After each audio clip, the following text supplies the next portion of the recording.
Appreciate you being here. Definitely excited about what we have in store today, and really looking forward to talking about really solid AI use cases, stories that are real, and experience that hopefully you can walk away with today to bring back to your agencies and organizations. But what I wanted to do to start is talk about maybe some of the things that we see in AI over time. And I would argue that AI is going to basically be a part of every organization as we roll through the 21st century. And really, what does AI do for us? And there's a lot of vernacular, there's a lot of different terms out there around AI or artificial intelligence, or as some would say, augmented intelligence. But essentially what AI is doing is providing insights, augmentation, and automation, right? When you break it down, there's a lot of demystification that needs to occur, and I think today we're going to talk through some of that demystification and what AI is and isn't. So we look at this confluence of techniques and tools out there, right? And what we look at is a convergence of these tools depending on the use case, right? So everyone's heard of robotics process automation. That's that automation circle, if you will, in the Venn diagram you see before you. Automation is a lot of where agencies are getting started. Looking at these legacy systems, many of which are been around since the 70s, 80s, 90s, that really don't converge or talk well with others. So using things like robotics process automation can actually help integrate those systems at the presentation layer.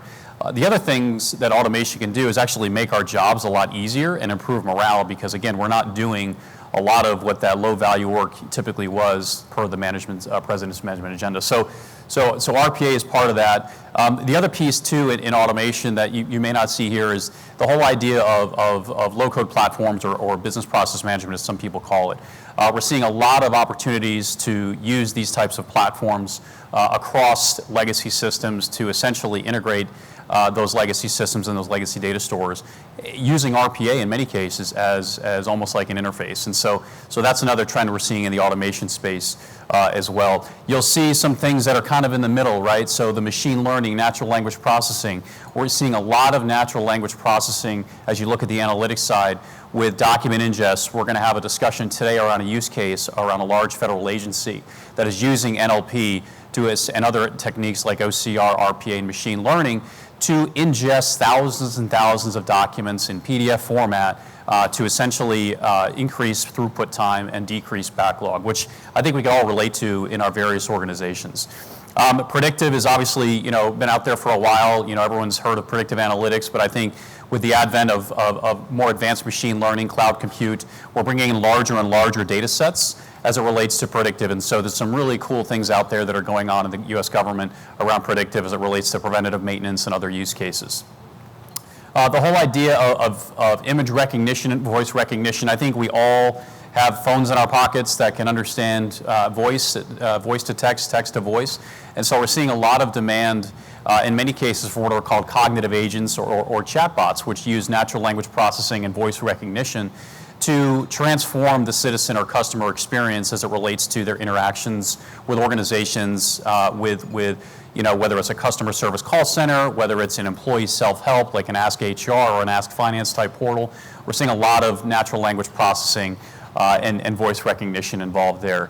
And then finally, when you see the convergence over there with deep learning and natural language generation is an interesting one, where you're actually allowing for the machine to generate text, and you'll see out there, it's on YouTube, Vimeo, or whatever, there's actually use cases of books being written by algorithms. And so think about the use cases around that as it relates to forms and things like that we're dealing with the U.S. government. So there's a lot to consider when you look at AI or artificial intelligence in that convergence of those techniques. And I would keep this in mind. A lot of folks, hey, let's do AI. Let's implement a machine learning algorithm to do this. Well, I think it's really important to understand what this is. There has to be a business objective before you decide that it makes sense to leverage some of what we have here in the A trifecta. Because if you're just doing it to check the box, you're really not going to achieve the ROI that you're looking for.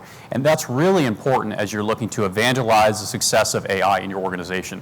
So I think it's important, and I underscore this, that this is essentially a suite of tools in your toolbox that you can use to essentially leverage to get to that business or mission objective that you really want to get forward. So front, middle, and back office, you name it, there are use cases across the organization. As you can see, IT automation is one of those things I mentioned before, the whole idea of integrating at the presentation layer with RPA or low-code platforms, the whole idea of quality control and detecting defects, looking at volumes and volumes of data to determine the defects that are occurring either in documentation or other formats.